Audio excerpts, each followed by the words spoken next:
Elles sont considérées comme la plus dangereuse organisation criminelle au monde devant la mafia russe. Derrière les tatouages et les serments, ce sont des réseaux, des ports, des usines. Son Yeon, 14K, Wo Xingwo, Tai Huen Chai. Ces noms ne vous disent peut-être rien, pourtant ils instaurent la peur.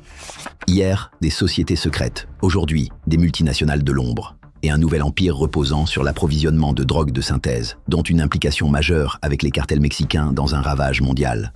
Le fentanyl, des triades nées dans l'ombre, qui aujourd'hui brassent des milliards. En toute discrétion. Je suis Victor, votre conteur. Aujourd'hui, plongeons dans l'univers et les activités secrètes, impitoyables et tentaculaires des triades chinoises. Infiltrons l'organisation pour comprendre comment elle s'est construite puis s'est fortement développée. En pleine guerre civile au XVIIe siècle, des rebelles paysans se regroupent afin de se révolter contre un envahisseur tyrannique.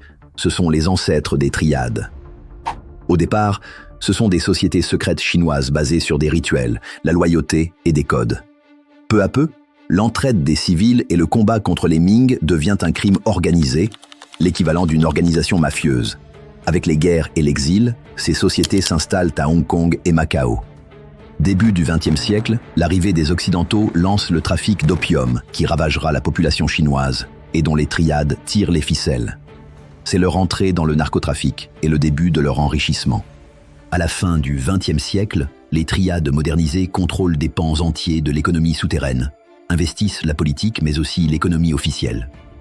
On dénombre aujourd'hui 160 triades, dont chacune peut compter jusqu'à 300 branches faites de centaines à milliers de membres. C'est ainsi que l'on surnomme la mafia chinoise, la pieuvre, tant elle est tentaculaire. Elle se déploie à Macao, Hong Kong, Taïwan, mais aussi aux États-Unis, au Canada et en Europe. Incluant la diaspora, les triades chinoises représenteraient jusqu'à 350 000 membres, avec un noyau historique à Hong Kong de 40 000 membres actifs. Le gouvernement chinois lui en recense 250 000 sur le territoire. Malgré cette quantité de soldats, les triades sont connues pour s'organiser en réseaux souples avec une structure cellulaire. Alors oubliez la mafia que vous connaissez avec une organisation et un unique boss. Ici, on parle de rituels et de rangs numérotés. 489, la tête du dragon, Shanchu. C'est le chef suprême de la triade. Souvent dans l'ombre, le plus connu reste Wan Kuok Koi, surnommé Dent Cassé, ex-chef du 14K à Macao. Au rang 438, on retrouve 3 rôles clés parfois tenus par une seule personne, sauf dans les grandes triades. L'adjoint de la montagne, Fu Shanchu. Il est le bras droit de la tête de dragon le maître de l'encens, Hung Shu, qui a le rôle de maître de cérémonie. L'avant-garde, Sin Fung, qui est le responsable des opérations. En 432, la sandale en paille, Cho Hai, qui est le messager en chef. Il gère les invitations, la communication entre les branches et le rassemblement des troupes. 426. La perche rouge, Ung Quan. Il est le commandant militaire de la triade, responsable de la branche armée et de leurs actions. 415. L'éventail en papier blanc, Pactes Sin, désigne le grand conseiller de la triade. Il s'occupe de l'administration, la gestion financière et les conseils stratégiques ou juridiques. Au rang 49, on retrouve les soldats. Ce sont les hommes de main initiés composés de petits frères, Sai Lo, sous la tutelle d'officiers supérieurs, grands frères, Dai Lo. Restent les lanternes bleues, désignant les non-initiés. On retrouve aussi en rang 25 les indiques ou traîtres infiltrés. Vous avez compris la force des triades. Une hiérarchie symbolique, au service d'une organisation fluide. Des arrestations? Oui. Un effondrement? Rare voire impossible. Aucun impact ressenti des 6000 membres arrêtés en 2022 à Hong Kong. On dénombrerait 160 têtes de dragons à travers le monde. Les triades sont des holdings criminels. Elles ont une multitude de branches spécialisées dans tout type de crimes. Extorsion et protection. Jeux et paris illégaux, prostitution et traite d'humains, produits de contrefaçon, migration illégale et surtout blanchiment, le trait d'union entre l'ombre et la lumière. Leur principale source de revenus et blanchiment provient aujourd'hui de la vente drogue, plus discret que les cartels latinos et surtout plus hybride, un pied dans le légal, un pied dans le narco. Intéressons-nous à leurs activités de narcotrafiquants. Auparavant, l'opium et l'héroïne produites en région du Triangle d'Or. Aujourd'hui, la méthamphétamine, cristal meth, ainsi que les nouvelles drogues de synthèse, produites à échelle industrielle en Asie du Sud-Est, avec des flux records depuis 10 années, un nom a cristallisé cette puissance. Samgor, surnommé The Company, un consortium des triades asiatiques mené par Tse Chi Lop, lui-même surnommé le El Chapo asiatique pour la taille de son empire et son influence sur les routes de drogue mondiales. Il a été arrêté à Amsterdam en 2021 puis extradé en Australie. L'ONUDC et Interpol parlent d'un des dossiers les plus importants de son histoire. Le message, même les géants peuvent tomber. Une simple façade quand on sait que le marché lui continue en croissance. Tsechi Lop est un chef déchu, mais pas l'organisation Samgor. Le fentanyl est le nouveau produit parfait pour les cartels mexicains, notamment Sinaloa et CJNG dont je vous ai parlé dans une vidéo précédente sur la chaîne.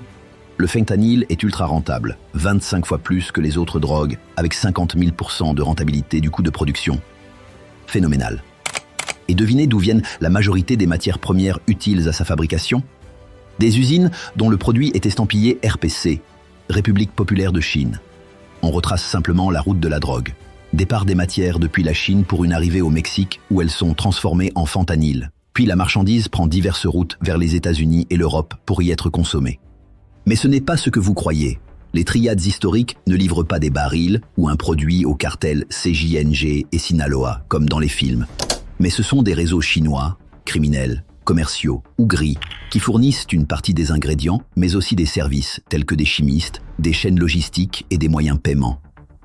L'offre est complète, telle une entreprise multinationale, si bien que les triades gèrent même le blanchiment de l'argent pour les Mexicains. Le fentanyl, lui, est facilement transportable. Une dose 100 fois plus petite à transporter que la méthamphétamine. Et je ne vous parle même pas de la puissance du fentanyl avec de nouveaux dérivés foudroyants. Le carfentanyl, 100 fois plus fort, et les nitazenes, 50 fois plus forts. La dangerosité extrême de ces produits ravage déjà le monde, et mort par surdose devient quasi systématique. Vous voulez savoir pourquoi on ne démantèle pas simplement les triades? Parce qu'elles sont modulaires, transnationales, et remplaçables. Un fournisseur tombe, 10 apparaissent. Même chose pour les têtes de dragon et tout membre de la triade. Elles investissent le légal, masquent avec talent l'illégal. Alors selon vous, comment mettre fin à ce fléau?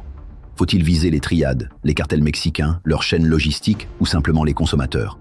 Une chose est sûre, tapis dans l'ombre, les triades chinoises sont prêtes à pivoter de business et déjà infiltrées depuis des siècles au plus haut rang de la politique. Elles ne se sont jamais autant enrichies qu'aujourd'hui. J'espère que cette introduction aux triades chinoises vous a intéressé. Dites-moi en commentaire si vous souhaitez une vidéo plus complète qui reprend leur histoire en détail ou un zoom sur le portrait de Wan Kwok Koi, alias Dancassé, ancienne tête de dragon de 14K.